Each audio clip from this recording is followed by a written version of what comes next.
Superhit bulletin में आपका स्वागत है। मैं हूं श्रुतिका आप सभी के साथ और मैं हूं श्वेता भट्टाचार्य। फिट इंडिया के सुपरहिट बुलेटिन की शुरुआत हो चुकी है। खबरें हम आपको बताते हैं, लेकिन देखिए फिर से आपके साथ वही बातें कहूंगी कि अपने फिटनेस का ख्याल रखिए, क्योंकि आजकल फिट होना। सबसे पहले बात करेंगे छठ पर्व की। लोक आस्था का महापर्व छठ, जिसमें सूर्य की उपासना की जाती है। आज उसका दूसरा दिन है, यानी खरना का दिन।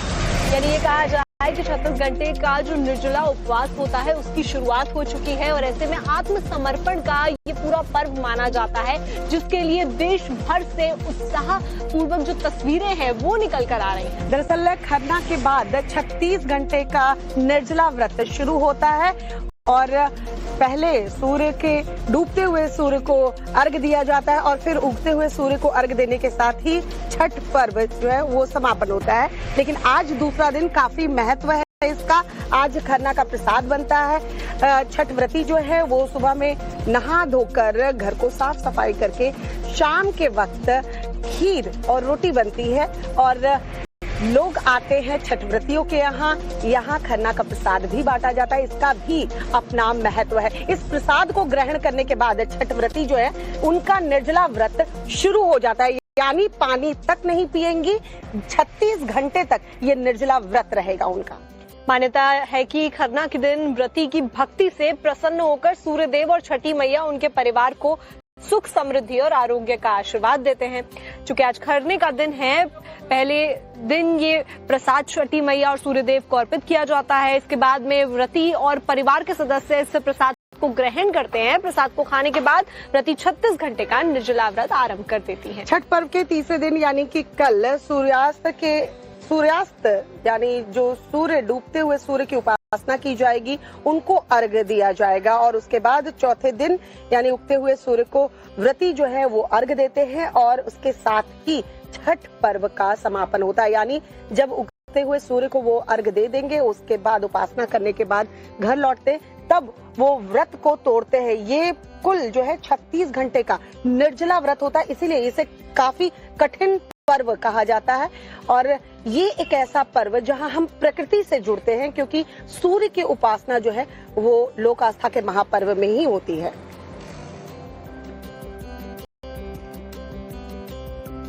और चलिए बात प्रधानमंत्री नरेंद्र मोदी की कर लेते हैं। 22वें आसियान भारत शिखर सम्मेलन में प्रधानमंत्री नरेंद्र मोदी जो है वो भाग लेने वाले हैं। मलेशिया पीएम के निमंत्रण पर वर्चुअली प्रधानमंत्री नरेंद्र मोदी हिस्सा लेंगे। तो आपको बता दें, आसियान भारत संबंधों में प्रगति की समीक्षा करेंगे प्रधानमंत्री नरेंद्र मोदी। पीएम मोदी और आसियान नेता संयुक्त रूप से समीक्षा करने वाले हैं। साथ ही व्यापक कार्यनीतिक साझेदारी को मजबूत करने की भी कोशिश यहां पर होने वाली है। आपको बता दें कि मलेशिया के प्रधानमंत्री अनवर इब्राहिम के साथ फोन पर बातचीत के बाद पीएम मोदी ने कहा कि वो आसियान भारत शिखर सम्मेलन में वर्चुअल माध्यम से शामिल होने वाले हैं। आसियान भारत के लिए एक प्रमुख आर्थिक और रणनीतिक साझेदार के रूप में भी महत्वपूर्ण है। इसकी एक्ट ईस्ट पॉलिसी और हिंद प्रांत रणनीति के लिए महत्वपूर्ण है और क्षेत्रीय स्थिरता और व्यापारिक संपर्क के लिए भी इसे महत्वपूर्ण माना जाता है।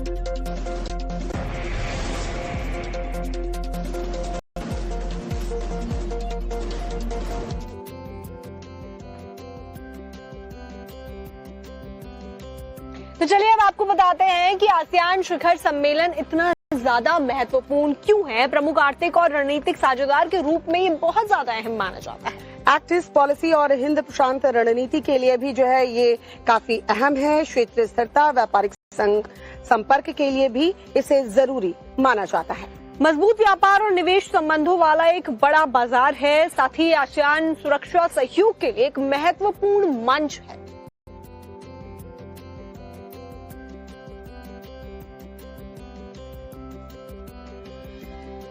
और चलिए अब बात करते हैं सीबीआई को मिली बड़ी कामयाबी की। दरअसल भारत से बाहर रहने वाले गैंगस्टर के खिलाफ कड़ी कार्रवाई देखने को मिली है और एक कामयाबी सीबीआई को मिली है। ये बहुत बड़ी कामयाबी कह सकते हैं। विदेश में रहने वाले गैंगस्टर पर भारत का बड़ा एक्शन देखने को मिला। भगोड़ों के खिलाफ भारत सरकार की बड़ी कार्रवाई हुई। तो गैंगस्टर लखविंदर कुमार को अमेरिका से भारत लाया गया है। साथ ही सीबीआई को अमेरिका से वापस लाने में बड़ी कामयाबी है। कुख्यात गैंगस्टर लखविंदर कुमार अमेरिका से पकड़ा गया है। वहीं अब सीबीआई ने लखविंदर को हरियाणा पुलिस के हवाले भी कर दिया है। सीबीआई ने विदेश मंत्रालय, गृह मंत्रालय के सहयोग से ये बड़ी कार्रवाई की है। लॉरेंस बिश्नोई गैंग के वांछित अपराधी लखविंदर कुमार अमेरिका से भारत डिपोर्ट किए गए हैं। सीबीआई ने हरियाणा पुलिस के अनुरोध पर 26 अक्टूबर 2024 को इंटरपोल के माध्यम से लखविंदर कुमार के खिलाफ रेड नोटिस भी जारी किया था। विदेश में बैठे मोस्ट वांटेड गैंगस्टर और भगोड़ों के ऊपर भारत सरकार ने एक बड़ी कार्रवाई करी है। इस समय हम इंदिरा गांधी एयरपोर्ट T3 के ऊपर खड़े हैं। यूएसए से एक फ्लाइट आई है, उस फ्लाइट में करीब 28 से 30 लोगों को डिपोर्ट करके भेजा। आप मेरे पीछे देख रहे हैं, इसी बस के ऊपर ये हरियाणा पुलिस की बस है और इसके अंदर ये तमाम जो लोग बैठे हुए हैं, ये 28 से 30 लोग बताए जा रहे हैं, जिसके अंदर बताया जा रहा है कि 7 से 8 लोग वो हैं जो कि मोस्ट वांटेड थे और किसी न किसी केस के अंदर भागे हुए थे। साथ ही इस सूची के अंदर एक सबसे बड़ा जो चेहरा है वो लखविंदर सिंह, जो कि कैथल हरियाणा का मोस्ट वांटेड गैंगस्टर है, उसको डिपोर्ट करके वापस लाया गया है। बताया जा रहा है कि लखविंदर के ऊपर 130 से ज्यादा आपराधिक मामले दर्ज थे और इस मामले को लेकर फिलहाल यहाँ पर इन सबको डिपोर्ट किया गया है और इस गाड़ी के अंदर बिठाया गया। अब ये सबके सारे के सारे हरियाणा पुलिस के हवाले हरियाणा पुलिस ने अपनी कस्टडी में ले लिया है। देखिए, अब बात कर लेते हैं बिहार विधानसभा चुनाव की, जहां पर तेजस्वी के ऊपर एक बार फिर से तेज प्रताप यादव भड़के हैं। उनका कहना है जननायक कहा गया तो उसके बाद वो भड़कते हुए नजर आए। तेज प्रताप ने तेजस्वी को जननायक नहीं बताया है, कहा है वो जनता से जुड़े हुए नहीं है। तेजस्वी की पहचान जो है वो लालू यादव से है, इसलिए वो जननायक नहीं हो सकते। तो ऐसे में उनकी तरफ से कहा गया कि वो जननायक नहीं हो सकते, उनकी शक्ति और प्रभाव जनता से नहीं है। तो वहीं बिहार का चुनाव जैसे जैसे नजदीक आ रहा है, रोमांच और ज्यादा बढ़ता जा रहा है। कहीं भाई भाई के लिए खिलाफ बयान दे रहा है तो वहीं नेता एक दूसरे पर वार पलटवार करते नजर आ रहे हैं। तेजस्वी के नायक वाले पोस्टर पर दरअसल तेज प्रताप ने ये बातें कही हैं। उन्होंने कहा है कि जननायक वो नहीं हो सकते, जनता से उनकी शक्ति नहीं है, जनता में उनका प्रभाव नहीं है। लालू यादव ही तेजस्वी की एकमात्र पहचान है, इसीलिए उन्हें जननायक नहीं कहना चाहिए। में नहीं, कोई टक्कर में नहीं। दावा किया जा रहा है क्या बदलाव किया जननायक बताया गया है। जननायक अभी हम नहीं बता सकते ना। जननायक तो लोहिया जी हैं, कर्पूरी जी हैं, लालू जी हैं, बड़े बड़े लीडर लोग जननायक हैं। तेजस्वी जी जननायक नहीं हो सकते हैं क्योंकि तेजस्वी जी अपने बलबूते नहीं हैं, वो हमारे पिता के बलबूते हैं। जब वो अपने बलबूते आएंगे तो सबसे पहले जननायक हम ही बोलेंगे। प्रधानमंत्री बिहार आए है कि एलईडी लाइट जलाइए, मोबाइल का लालटेन का युग खत्म हो गया है। तो एलईडी लाइट तो हमारे गाड़ी में लगा हुआ है, अब ब्लैक बोर्ड है हमारे पास।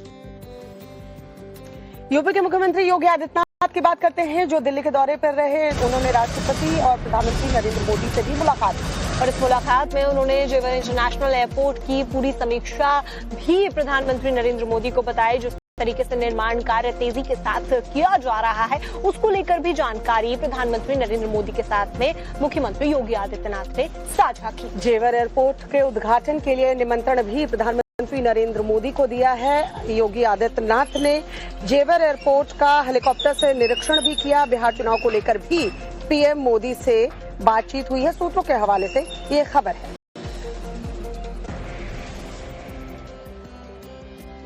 तो चलिए अब आपको बताते हैं कि मन की बात कार्यक्रम का आज 11 बजे प्रसारण होने वाला है और ये 127वीं कड़ी होने वाली है मन की बात की। प्रधानमंत्री नरेंद्र मोदी मन की बात कार्यक्रम में जनता से जुड़ेंगे, जनता तक अपनी बात पहुंचाएंगे। बिहार चुनाव है, इसलिए उम्मीद ये की जा रही है कि मन की बात कार्यक्रम में बिहार चुनाव से जुड़ी चीजें हो सकती हैं, इसमें बात कह सकते हैं प्रधानमंत्री नरेंद्र मोदी। साथ ही साथ क्योंकि लोक आस्था का महापर्व छठ, इसकी शुरुआत हो चुकी है, तो हो सकता है, संभव है कि प्रधानमंत्री नरेंद्र मोदी मन की बात कार्यक्रम में इसे लेकर भी कुछ बातें जनता से करें।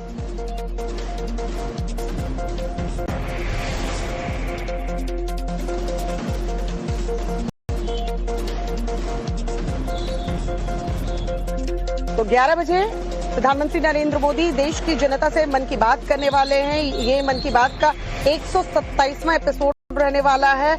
आज अपने विचार जो प्रधानमंत्री नरेंद्र मोदी साझा करेंगे, जाहिर सी बात है बिहार विधानसभा चुनाव होने वाले हैं, उसको लेकर और लोक आस्था का महापर्व छठ को लेकर भी बातचीत कर सकते हैं। और चलिए अब बढ़ते आगे। फिट इंडिया 50 का वक्त हो चला है। 50 बड़ी खबरों पर नजर डालते हैं। मेरे सहयोगी अनुराग इस वक्त स्टूडियो में मौजूद है। शातिर लुटेरे हैं जिन्होंने भिवाड़ी में शनिवार की सुबह करीब 5 बजे पंजाब नेशनल बैंक का एटीएम लूट लिया। 3 से 4 की संख्या में आए चोरों ने पहले तो गैस कटर से एटीएम में लगे दोनों तालों को काटा और फिर एटीएम मशीन के गेट को काटकर खोल डाला। उसके बाद सरिये की मदद से थोड़ी ही देर में एटीएम में लगी रुपयों से भरी ट्रे भी खोल दी और उसे साथ लेकर चलते बने।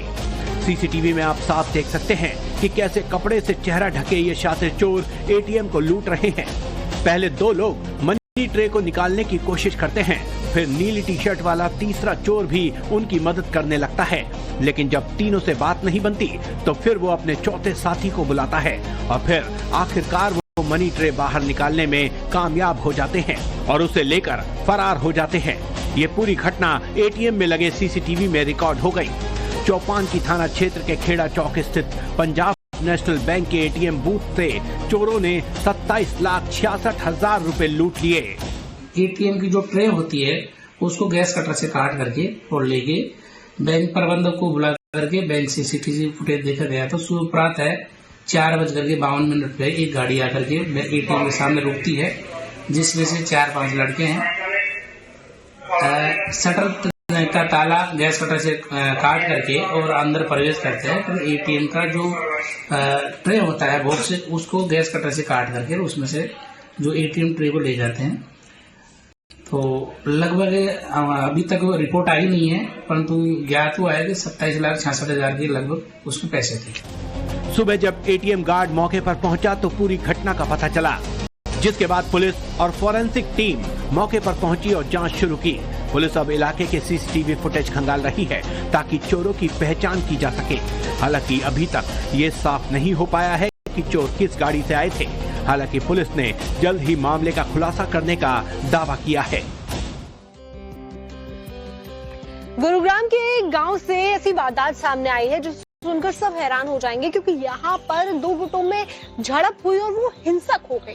दरअसल दोनों गुट के काफी लोग बताए जा रहे हैं जख्मी हुए हैं। अब सीसीटीवी के आधार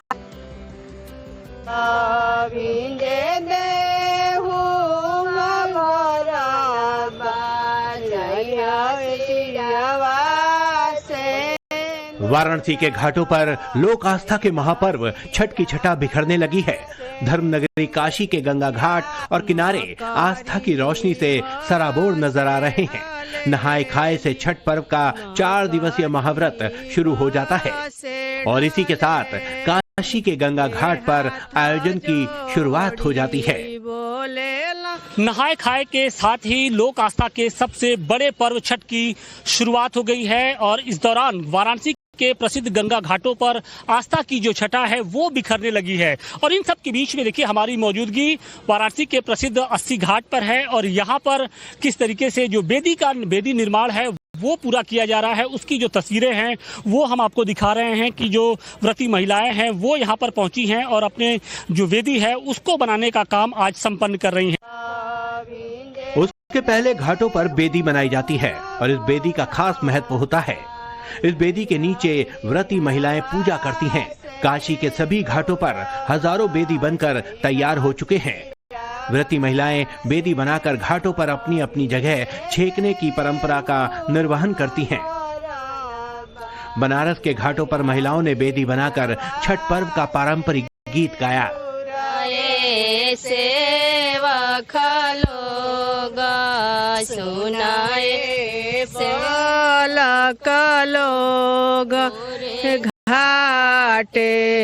कुल इस पूरे घाट पर हजारों की संख्या में बेदी बनकर तैयार है और अब हर किसी को इंतजार है सूर्य को पहला अर्घ देने का। इस बेदी का क्या महत्व है और किस तरीके से आप लोग इसको तैयार करते हैं? इसका बहुत ज़्यादा महत्व है। ये छठ पूजा है, इससे बड़ा कोई त्योहार अच्छा नहीं है। सबसे महत्वपूर्ण त्योहार है। पहले दिन क्या क्या आज कुछ नहीं, आज बाहर धोया जाता है, लौकी भात शाम को खाया जाता है। कल खरना बखीर, शाम के दिन भर व्रत रह के शाम के बखीर हम लोग खाएंगे। फिर परसों दिन भर व्रत रहेंगे, अगरौटा सब बनाएंगे। फिर शाम को डरवा लेकर घाट पर आएंगे। फिर परसों अर्घ पड़ेगा, घर चले जाएंगे।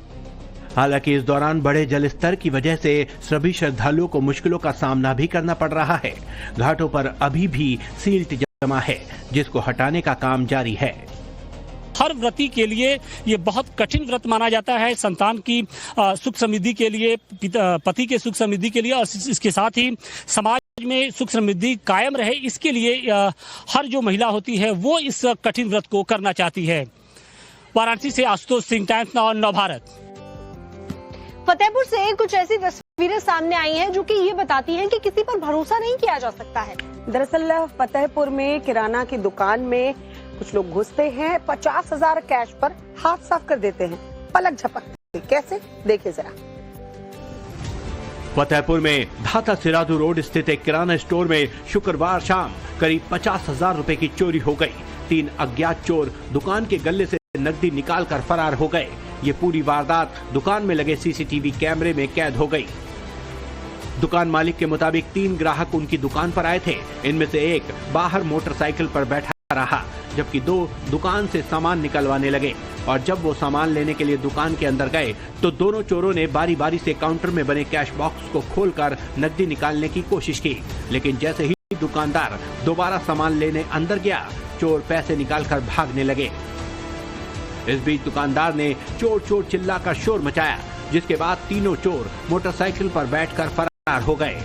चोरी की ये पूरी घटना दुकान में लगे सीसीटीवी कैमरे में रिकॉर्ड हो गई, जिसमें 2 संदिग्ध गले से नकदी निकालते हुए साफ दिखाई दे रहे हैं। पुलिस ने दुकानदार की शिकायत पर सीसीटीवी की मदद से चोरों की तलाश शुरू कर दी है। श्रुतिका, आपने वो गाना सुना है, शिकारी खुद यहाँ शिकार हो गया? बिल्कुल, और ऐसी खबर अगली वाली है, क्योंकि गिर के जंगलों से ये खबर आ रही है, जहां पे तेंदुआ कैसे मगरमच्छ के ऊपर टूट पड़ता है, आप जाकर देखिए। शाम गोल्ड सिटी थाने पर उस वक्त हड़कंप मच गया जब करीब 25-30 की संख्या में लोगों ने थाने में ही पुलिस पर हमला बोल दिया। इस दौरान पुरुष और महिलाएं दोनों ने ही पुलिस वालों को घेर लिया और हमला बोल दिया, जिसमें महिला पुलिसकर्मी समेत करीब 10 पुलिस वाले घायल हो गए। दरअसल कुछ दिन पहले अरुण रावत नाम के एक सफाई कर्मी का शव एक होटल में मिला था। इस मामले में पुलिस ने शक के आधार पर एक आरोपी को हिरासत में लिया था, लेकिन जांच के बाद उसे छोड़ दिया गया, जिसके विरोध में अरुण रावत के परिवार वालों और गांव वालों ने थाने में आकर बवाल काट दिया। हालांकि खुद को घिरता देख थोड़ी ही देर में पुलिस भी एक्शन में आ गई और हंगामा कर रहे लोगों पर लाठी चार्ज कर खदेड़ दिया। लखनऊ के सुशांत गोल्फ सिटी थाने में पुलिस वालों पर हमला हो गया। इस थाने हमले में कई सारे पुलिस वाले भी जख्मी हुए। दरअसल कहा जा रहा है कि यहाँ पर एक सफाई कर्मी की मौत के मामले में एक आरोपी को हिरासत में लिया गया था और उसको छोड़ने पर जो भीड़ है वो आक्रोशित हो गई। भीड़ थाने को घेर लिया था। पुलिस वालों ने समझाने की कोशिश की तो भीड़ ने उन पर हमला शुरू कर दिया। भीड़ के हमले में करीब 10 पुलिस वालों को चोटें आई। इसके बाद पुलिस ने लाठी चार्ज कर दिया। पुलिस ने भीड़ को दौड़ा कर लाठियों से पीटा। लाठी चार्ज में कई महिलाओं को चोटें भी आई हैं। कई पुलिस वाले हैं जिनको चोटें आई हैं इस थाने में। और कहा जा रहा है कि जिस तरीके से जो भीड़ थी वो थाने तक पहुंच गई, उसके बाद से बड़ी संख्या में पुलिस फोर्सेस को यहाँ पर बुलाया गया। उसके बाद से ही जो भीड़ है वो यहाँ से हट पाई। फिलहाल जो आसपास के पुलिस, थाने की पुलिस है, उसको भी यहाँ बुलाया गया है। कहा जा रहा है कि जिस तरीके से जो लोग थे वो आक्रोशित हो गए थे और वो थाने पर पहुंच गए थे। उस वक्त यहाँ पे बड़ी संख्या में जो है वो पब्लिक जो है वो घुस गई थी थाने के अंदर। जो पुलिस वाले थे उन पर हमला किया गया और अब चूंकि बाकी थानों की पुलिस भी यहाँ पे आ गई है। जो लोग इस पूरे मामले में आरोपी थे उनके खिलाफ FIR भी पुलिस ने दर्ज कर लिया और अब जो है पुलिस ने कार्रवाई शुरू कर दी है। फिलहाल पुलिस ने वीडियो के आधार पर केस दर्ज कर पुलिस वालों पर हमला करने वाले कई लोगों को गिरफ्तार कर लिया है, जबकि बाकी आरोपियों की तलाश की जा रही है। और चलिए 2 मिनट में अब आपको दिखाते हैं देश की तमाम बड़ी खबर। बॉलीवुड सिंगर राहुल फाजिलपुरिया पर फायरिंग कराने के आरोपी ने सरेंडर किया है। गैंगस्टर सुनील सरदाना को सरेंडर के बाद गुरुग्राम पुलिस IGI एयरपोर्ट से हिरासत में लेगी। गैंगस्टर सुनील सरदाना का ये संयुक्त युद्धाभ्यास है। ये अभ्यास पाकिस्तान की लगती भारत की पश्चिमी सीमा पर सर क्रीक सिंध कराची क्षेत्र पर केंद्रित होगा। थल सेना, नौसेना, वायुसेना के संयुक्त युद्धाभ्यास के लिए भारत ने 30 अक्टूबर से 10 नवंबर तक नोटिस टू एयरसेल नोटम जारी किया है। आपको बता दें, पाकिस्तान को डर है कि भारत कहीं हमला न कर दे, खासतौर पर जब वह अभी तक ऑपरेशन सिंदूर की मार से पूरी तरीके से उबर नहीं पाया है। इस बार तो उसे और बड़ा खतरा नजर आ रहा है। पाकिस्तान के कई कमानों और ठिकानों को हाई अलर्ट पर रख दिया गया है। साथ ही साथ पाकिस्तानी सुरक्षा सूत्रों के हवाले से ये भी जानकारी मिली है कि इस्लामाबाद ने सिंध और दक्षिणी पंजाब में दक्षिणी कमानों के लिए भी हाई अलर्ट जारी कर दिया। यानी एक तरीके से ये कहा जाए कि युद्धाभ्यास भारतीय सीमा में हो रहा है, लेकिन परेशान पाकिस्तान है।